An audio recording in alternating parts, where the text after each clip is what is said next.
요즘 하는 일이 생각보다 잘 되지 않아 걱정이신가요? 다른 사람들은 다 잘 되는데 나만 안 되는 것 같습니다. 사는 게 힘들고 답답합니다. 저는 운도 나쁘고 사주팔자도 좋지 못한 것 같습니다. 이렇게 생각하시는 분들을 위해 맹자의 고난을 헤쳐나가는 현명한 자세에 대한 명언을 들려드립니다.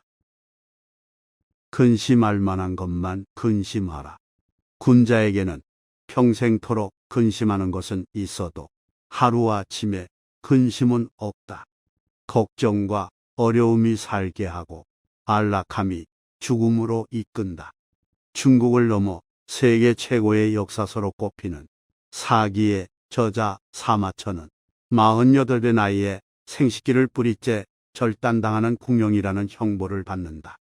차라리 죽임을 당하는 것보다 더 참혹한 형벌이었지만 그는 자신의 책을 완성하기 위해 사람들의 질시와 곤욕 속에서도 살아남는다. 아버지 대로부터 이어내려온 필생의 역작 사기를 완성하지 않고 헛된 죽음을 맞이할 수 없다는 결론이었다. 사마천은 이렇게 말했다. 태산보다 더한 죽음이 있고 깃털보다 더 가벼운 죽음이 있다.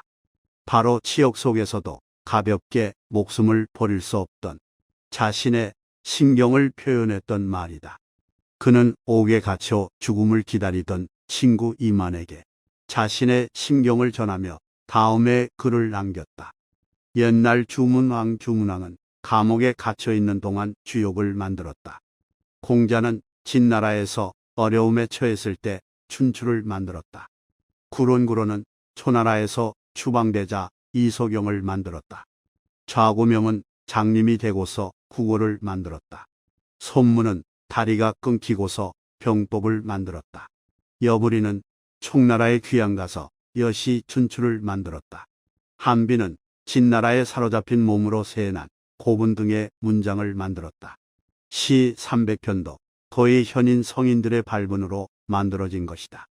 이렇듯 이 모두가 한스러운 마음에 소치이며 그 한을 풀 길이 없어 과거를 돌이켜보고 미래를 굽어보게 된 것이다.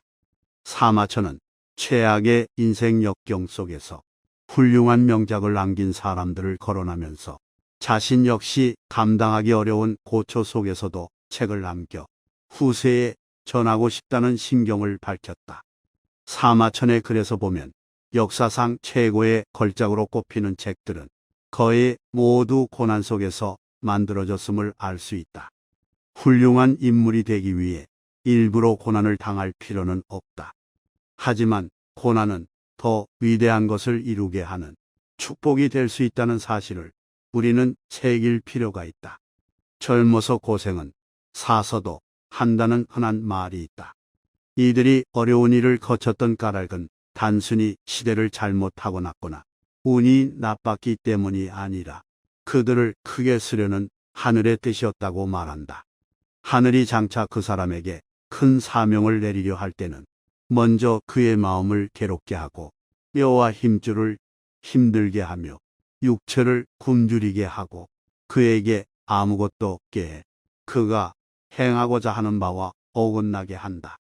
마음을 격동시켜 성정을 강하게 함으로써 그가 할 수 없었던 일을 더 많이 할 수 있게 하기 위함이다.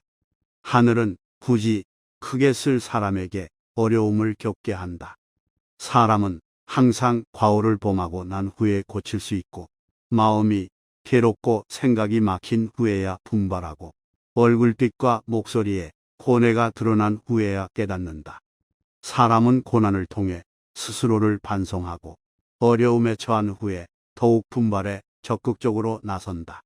물론 고난에 치여 무너지는 사람도 분명히 존재한다. 하지만 역사적으로 위대한 일뿐 아니라 그 어떤 일이라도 고난에 무너지면 이루어질 수 없다. 가난과 고난과 근심 걱정은 그대를 옥처럼 완성한다. 사람 역시 고난에 의해 빛이 나는 법이다. 덕과 지혜, 재능과 지식이 뛰어난 사람들은 늘 환난과 고난 속에 있었다.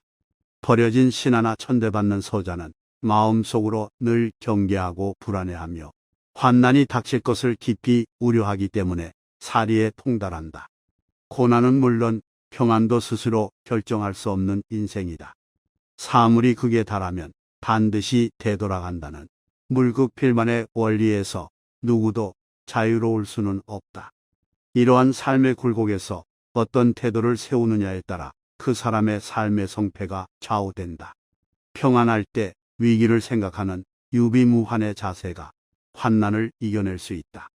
유비무환 고사는 평상시에 나라의 기강을 세우고 바르게 이끌면 어떤 환난도 이겨낼 수 있다는 가르침이다. 개인의 경우도 마찬가지다. 평상시에 바르게 살아갈 수 있다면 쉽게 위기를 만나지 않을 뿐더러 고난이 닥쳐도 이겨낼 수 있다. 또한 고난을 밑거름 삼아 삶에서 큰일을 이룰 수도 있을 것이다. 물론 꼭 역사적인 인물이 된다고 할 수는 없다. 단지 하루하루의 삶에 충실한 일상의 영웅은 될 수 있다. 작은 일을 소홀히 하지 않고 보이지 않는 곳에서도 속이거나 숨기지 않고 실패했을 때도 포기하지 않으면 이것이 진정한 영웅이다. 공자는 말하기를 때를 아는 것은 고난과 위기 속에서 가장 필요하다. 어떤 고난과 어려움도 다 운명이 있으므로 묵묵히 때를 기다릴 수 있어야 한다. 여기서 운명이란 자신의 노력과 힘으로 할 수 없는 하늘의 뜻을 말한다. 세상 일이란 자기 마음대로 되지 않는 법이고 이때 필요한 자세가 바로 여유와 긍정적인 마음가짐이다. 여유가 있어야 조급한 마음을 이겨낼 수 있고 긍정적인 마음을 가져야 절망하지 않을 수 있다. 군자는 때에 맞게 행동하고 소인은 거리낌이 없다. 군자는 어떤 상황에서도 상황에 맞추어 적절히 행동하지만 소인은 때와 장소에 맞지 않게 함부로 행동한다. 평상시에는 평온하고 여유 있게 행동하지만 위기 상황에서는 시급하게 행동하는 사람이 군자다. 특히 때를 아는 사람은 이러한 위기 상황에서 더욱 빛을 발한다. 모두가 당황해서 우왕좌왕할 때 상황을 직시하고 적절한 행동을 취하는 사람, 서두르는 듯 보이지만 여유를 잃지 않는 사람이 바로 때를 아는 사람이다. 하늘이 내린 재앙은 피할 수 있지만 스스로 부른 재앙은 살아날 수 없다. 자작월은 스스로 불이 나게 씨앗이기에 뼈저린 자기 반성과 각고의 노력 없이는 결코 돌이키기 어려운 재앙이다. 그에 반해 하늘의 재앙은 누구에게나 주어질 수 있는 불운을 말한다. 스스로의 타락이나 불의함으로 비롯된 것이 아니기에 최선을 다해 노력하면 벗어날 길이 있고 오히려 더 큰 도약을 이루는 기회가 되기도 한다.